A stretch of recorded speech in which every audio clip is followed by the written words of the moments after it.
All right, in this video, I'm going to introduce the way in which I use aggregated reports. And this is going to come up a lot in the game plan, which means that I'm going to try to keep this overview pretty brief. And a lot of the detailed work we'll get to throughout the remainder of the course. But I do think that this is an underutilized tool. As I talked about in the study section and in a couple of videos, this is something that comes with POSolver. One of the strengths of POSolver is scripting to create aggregated reports. It also often comes with your web solver subscription of whatever kind. I know GTO Wizard, Odin, Poker Scientist, all of these programs come with aggregated reports for whatever solutions you're browsing or training against, which is great. And I think that using them in a deliberate way is really like the accelerant towards understanding a complete strategy. And that's kind of what I want to present to you in the game plan section of this course is an accelerated version of a complete heads up no limit strategy. And that wouldn't be possible without being pretty comfortable with these reports and how to interpret the information that they're giving you. So the highlights of what you can get and the process that I go through here. Number one is to analyze the board textures, which means a couple of things. One is figuring out how to categorize the different board textures from the flop in whatever game format it is that you're studying. So I'll be looking at Heads Up No Limit and grouping different boards into categories is going to help understand how to simplify the way that you approach flops in general, turns in general. And mostly what I recommend doing in that regard is looking at where strategies are similar and grouping boards together based not only on like the visual qualities of them, paired, disconnected, two-tone, monotone, but also the way in which they play.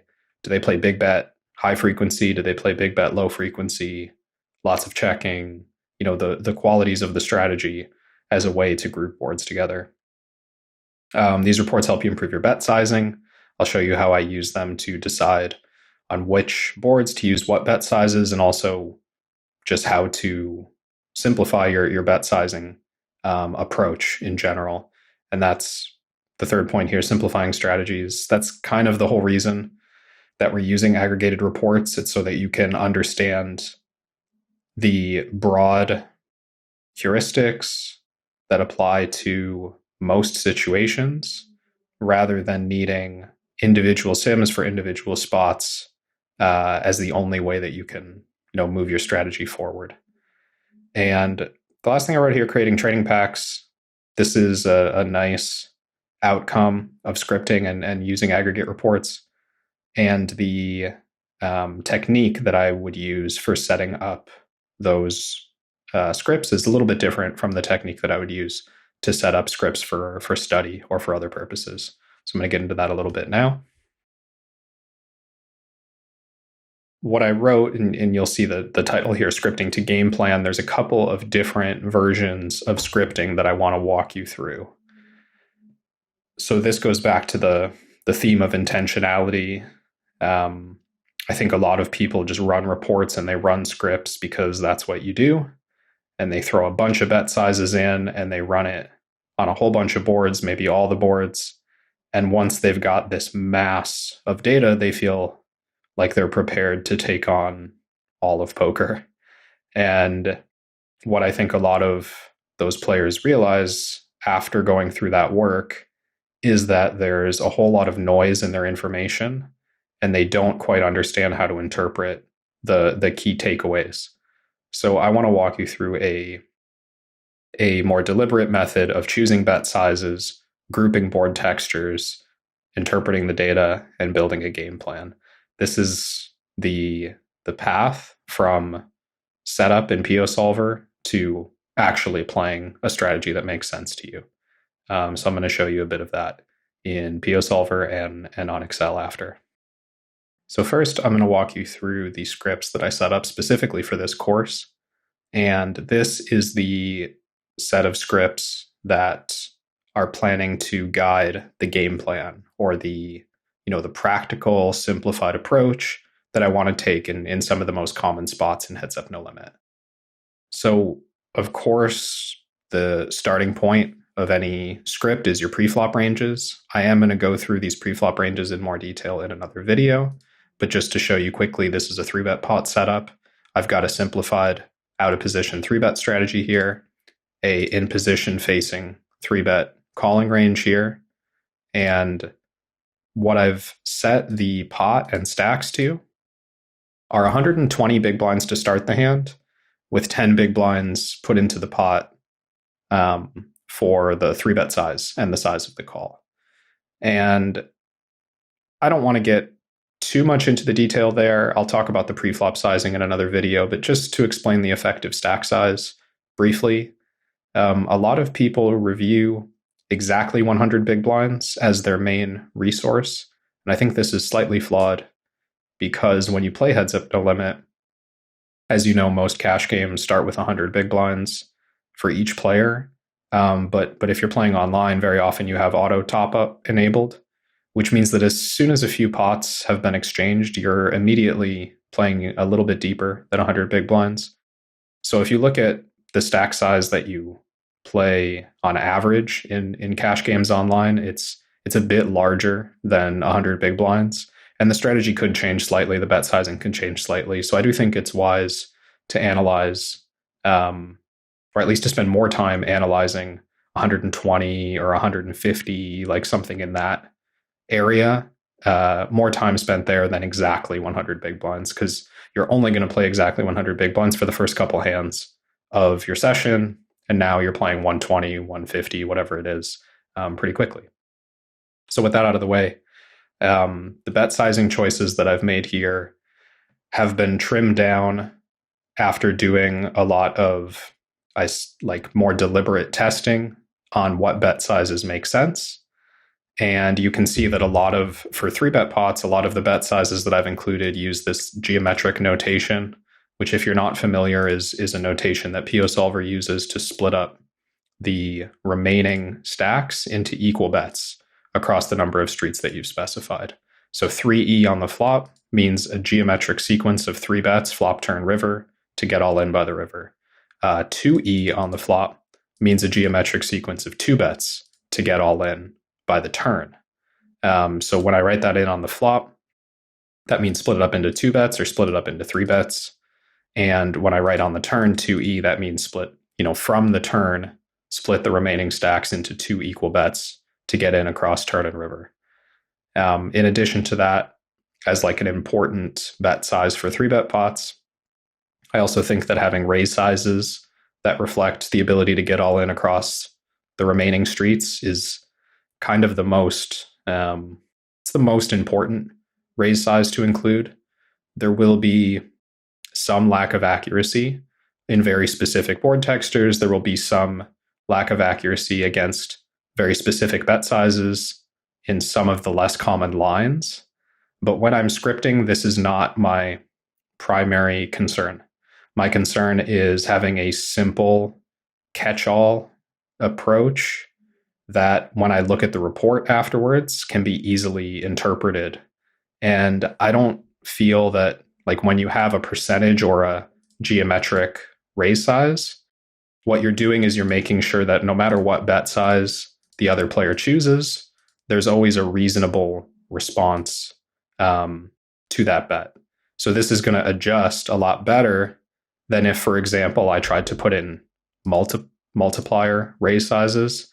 If I put in, 3x and 5x in here for turn, well, maybe that would be too large against the biggest bets to allow any click raising, any small raising. And maybe it would be too small against the smallest bets to allow, stacks to start going in. So when you think about it in this way, I think the percentage raises are really valuable. Again, they're a catch-all method of making sure that every bet size has been countered in a reasonable way. And this is one of the main pitfalls when scripting that you want to avoid is not putting in a proper response that's going to skew the results in some way. Maybe making, the smallest bet for out of position too powerful, or maybe making the largest bet for out of position too attractive for whatever reason. So that's my main concern when setting up the bet sizing, is not creating some sort of trap that's going to funnel a lot of the betting into a certain bet size just because of a flaw in the raise response or in the betting response when check to, or whatever it is. So the other important factor is thinking ahead to how are we going to use this report? What I want to interpret to simplify my strategy later is on which board textures is small bet going to be the best option, on which board textures is large bet going to be the best option, on which boards are we seeing more raising or less raising. These kind of basic features of texture is how I'm intending to interpret the results. So I want to be sure that at every point along the way, I offer those different options to allow the results to be pretty easily interpreted. So what I don't want to do, for example, is include an imposition turn bet size of 50%, 60%, and 80%. One way that PioSolver 2 works around this is they let you remove redundant bet sizes if they're within a certain percentage of each other. I love this because it is, when using geometric notation, for example, there will occasionally be a spot where the bet size 60 and the bet size 2E are very similar. And I don't want the report to get muddied with this extra bet size that's not significantly different from the other bet size I've already got in here.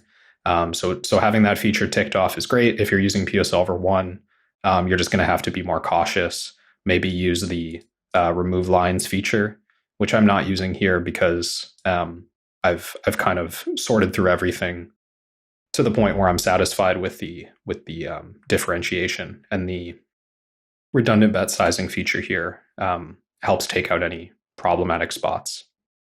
Now, with all of the bet sizing differentiation in place and the raise sizes sorted out in a way that I'm satisfied, I'm going to, well, I've already done this, but what you would do at this point is you would set up the flop subset that you're interested in.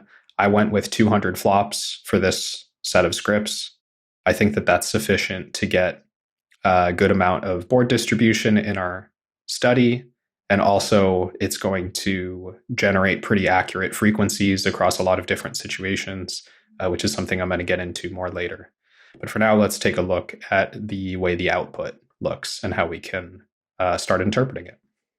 Now, when you first run your report, it's going to look a bit chaotic. The results are going to look like this, whether you're using Excel or some other spreadsheet program. What you've got here is all the flops that you've run along the left-hand column. You can see that I've got this 196 or 195 flop subset. No, sorry, it must be 191 because the first couple rows are just data labeling.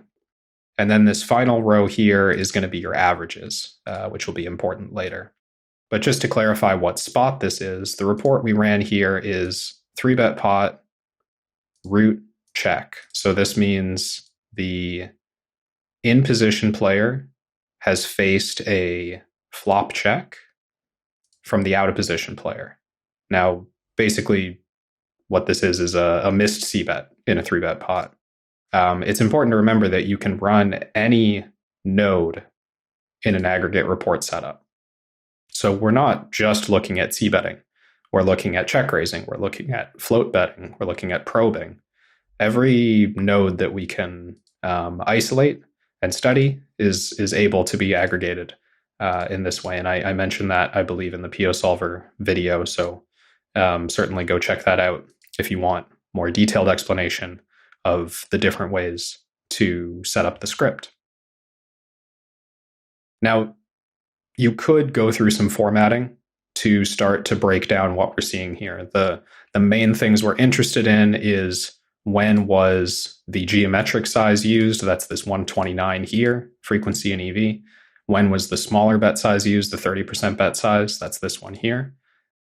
Where is the checking happening the most? So being able to sort and then look at the board textures and start to do that categorization process that I was talking about, where we're clustering similar situations with each other so that there's less detail for us to study later.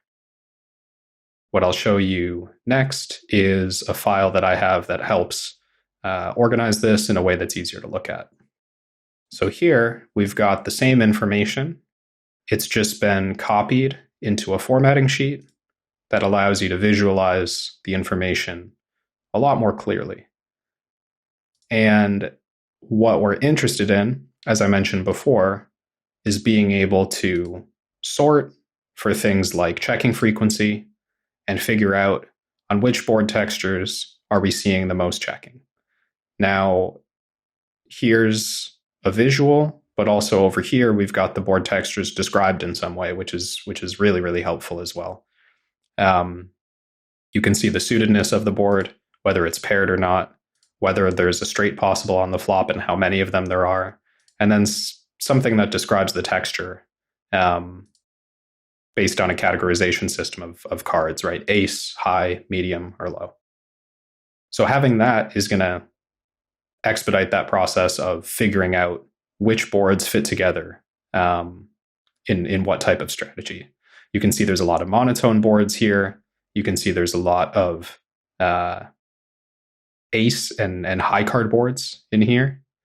And you might want to contrast that with what's happening when there's the most small betting, for example. We're seeing the most small betting happening on this category of boards. And what are we seeing here? Well, there's more rainbow and two-tone, it appears. There's a lot of paired boards. And there's definitely a lot more low cards in this situation. And again, going into more detail, you might be interested in where the geometric betting is happening the most. And you might notice that the geometric betting is happening when there's no flop straights. You might notice that it's, again, happening on generally lower boards, although there's certainly some exceptions with, King Jack 8, for example, or King Jack 7. But there's also quite a number of the lower boards that don't have straights. But perhaps, a key pattern we notice here is that there's a lack of flop straights on the geometric boards, which means there's more draws. So going through this at all the different common nodes is going to help us group scenarios together, group boards together, and come up with a simplified way of describing what our betting approach should look like for those scenarios. Now what I've got is perhaps, one or two different scenarios to look at to figure out all of the geometric betting that happens in position facing a check. And maybe I've got one or two scenarios to look at to think about all the very high frequency small betting that happens when facing a check. And in doing so, we've greatly simplified how much time it takes to study this node. And we can also go through the process of writing down the way we plan to approach this spot, which is going to help us execute better in-game.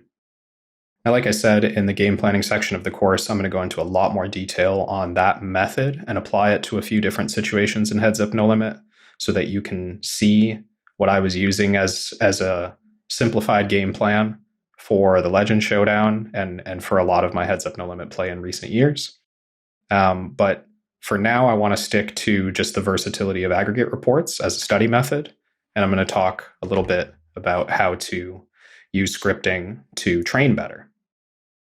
So certainly you could take the scripts that I just showed you or the scripts that you've already run and just plug them into a trainer and start playing. There's a few shortcomings of this method, and perhaps after talking about it a bit, you'll consider running specific scripts for the purpose of training. The main concern that I have with the method I just described is that the bet sizing you designed to study, to explore differences, to come up with your game plan in the first place, you offered a lot of different sizes that at the end of your study probably were determined not very useful. And you've probably come to some conclusions as well about how you want to use those bet sizes in practice. Maybe you've decided that the small bet is a comfortable way for you to increase your betting frequency, and it's something that you think will work really well against your population. Maybe you think the big bet is not being used enough in the games that you play. And for that reason, it's not worth spending a lot of time studying how to react to the big bet. So once you've gone through a rough game planning process for a spot, and it doesn't have to be complicated. This could just be, when I play flop C betting in position, I only use small bets and I aim for high frequency whenever possible. Great.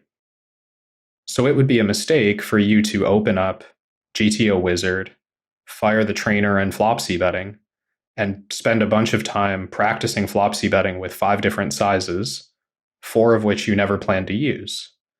It would always be better to use your actual game plan, to set up a small script. It doesn't have to be as complicated. It doesn't have to be as many boards. But trimming down for just the flop sizes you plan to use, running a script for that, importing that to the trainer, and now you're putting in repetitions of the strategy you plan to play. And you're also seeing the GTO response to the strategy you're planning to implement, which means you're not going to have a biased output for whatever bet size it is that you're planning to use most often. So I would highly recommend going about this approach. I do talk a little bit about this in the Lucid GTO video, but you can adapt the bet sizes the trainer is going to allow on turns or on rivers using that program. So you don't necessarily have to run a completely new script to accomplish this goal. But I would definitely recommend setting aside some deliberate effort to at least get similar to the real bet sizes, similar to the real ranges training material, so that you're not spending your training time practicing something that won't come up. So the things that I've written here, train versus real bet sizes versus real ranges, this is the other side of that. I was at first talking about game planning and using your preferred bet sizes and training your preferred bet sizes. The other side of that is giving your virtual opponent the bet sizes that you're seeing most often in practice. So spending a whole bunch of time training against, the 2x pot river bet or the turn 30% in position double barrel, that might be theoretically interesting to you. That might be preparing you for a stronger game plan down the road, but it's not really training you for the situation you're likely to run into in tomorrow's session. So you also want to do a bit of a reality check on the scenarios you're training for and make sure that your software is set up in a way to mimic those scenarios. Now, the last thing to talk about is the ways that you can use these reports on later streets. And I do think that the method of study that I just showed you for flop analysis using Excel is a lot more difficult to do for turns and rivers. So we do still want to use aggregate reports or aggregate methods of learning turns and rivers, but we don't necessarily want to use them the way that I just showed you. So I'll take a second to show you the practical ways that I would study turns and rivers, especially using hotness charts and runout clustering. First, I will show you quickly that turn and river reports certainly exist for using the same scripting method that I showed you. I think I mentioned in the POSolver video that to get turn reports off of your script, you do need small saves, and to get river reports off of your script, you need full saves. Now, doing that over large subsets can be quite time consuming and can be a bit of a barrier. And what I'll show you next is perhaps the preferred way. But what I do use these reports for, as you can see, there's every flop in your subset combined with every possible remaining turn card. So there's a lot of rows of data here. And it's quite hard to interpret all the different variations of flop texture combined with turn texture, combined with river texture in a way where you can just visualize it and scan through it and study it in aggregate. So I usually don't use all of this data, but what we do have on the very last row of the report is our averages. And knowing the frequencies for these situations can be, I think, quite informative in guiding our overall approach in these scenarios. In other videos, I'm going to talk about database review and how I like to benchmark data as a method of self-evaluation. But what I've done in this course is I've run turn and river reports for all the common heads up no limit spots. And I've taken these numbers and put them in one place so that you'll have GTO grounded guidelines to give you a sense of in what direction you want to take your game. So maybe from looking at data, you'll see that your turn play tends to be too passive, your river play tends to be too aggressive. Whatever direction you lean, even if you're not concerned with that as like a leak, it's important to know that about yourself and to be informed as to which way your game leans naturally compared to GTO. So using these reports as a benchmarking tool so that you have a bit of guidance to say in what direction you're leaning in all the different spots that are harder to study in this way, I think is the most valuable thing you can extract from the turn and river reports. Now I'll show you in a separate place how I would study the theory of those situations. Now my most commonly used method of studying turn in aggregate has been in POSolver using my own sims. So when I talk about turn nodes or river nodes in the game plan, this is very likely the way that I'm going to be showing you it. For example, on that same board we were looking at in 3-bet pots for flop strategies, well, we were looking at every flop, but this was the first one in the script. We would also be interested in how to play turns once the flop goes check, check.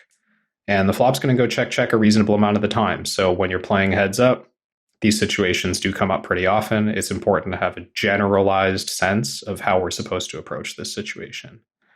So we could look at this. We could see that it's a polarized strategy. We could see where the worst value bets are. Looks like it's still top pair plus, and not even every top pair is betting. Knowing that small bets are not used is very useful in practice. To me, this is a simple approach, like a pretty typical polarized strategy. That's something I'm comfortable with. So this is definitely the approach that I would want to use in game. But this is just one turn card. And it would be quite time consuming to kind of go back and forth and check, okay, what happens when the board pairs? Oh, it looks different.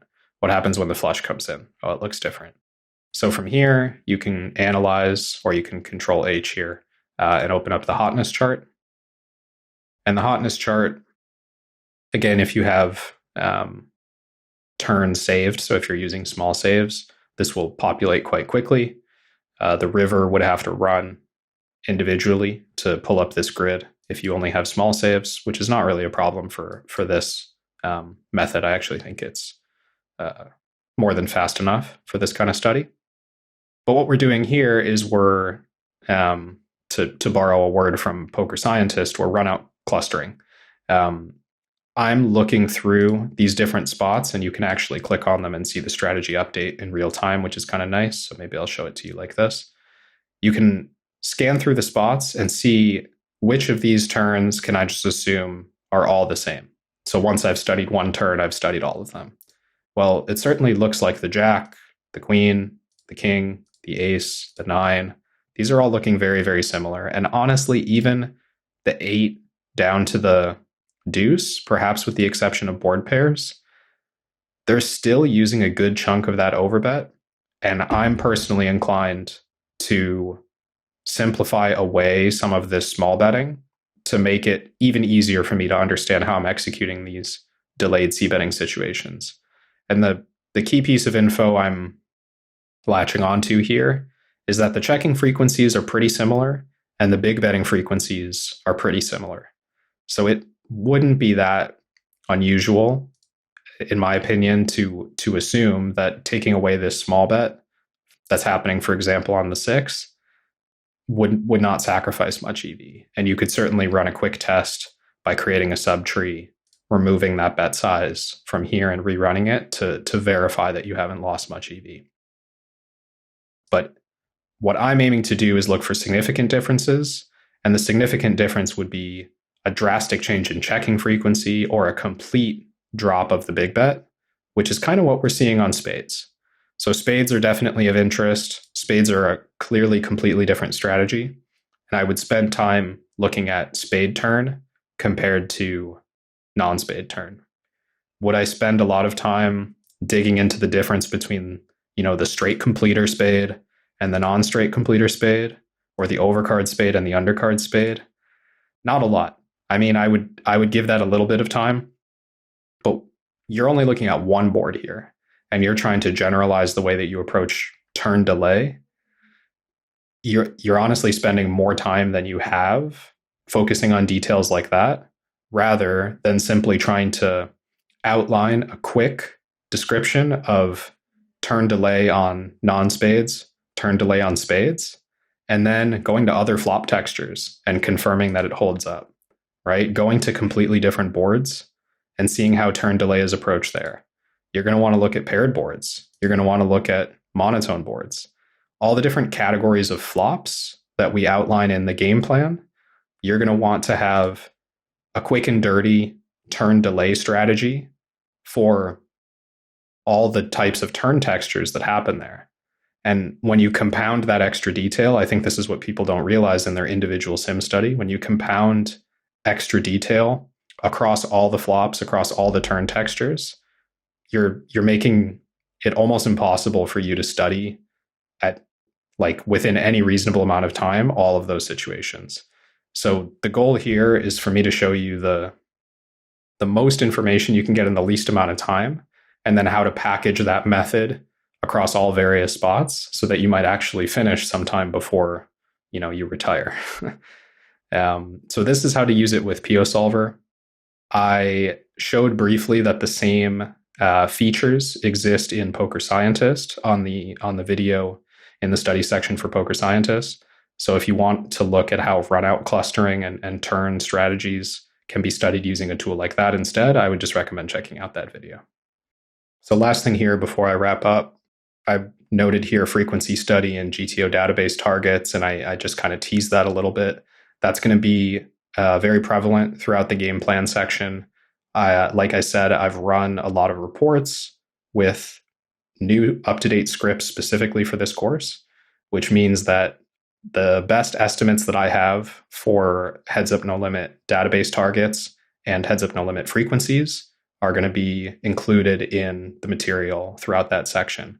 So when it comes to studying turns and rivers, I'm not going to go into the same level of detail that I can go into on flops, but I am going to provide benchmarks for frequency and a rough method for comparing the way that you're playing to the GTO database targets. And through that approach, you're going to get very close. You're going to have good kind of sense of how you're approaching that situation in game without spending hours and hours learning every individual spot. So that's going to be all for the overview of aggregate reports. And like I said, there's going to be a lot more of this type of study to come in the game plan.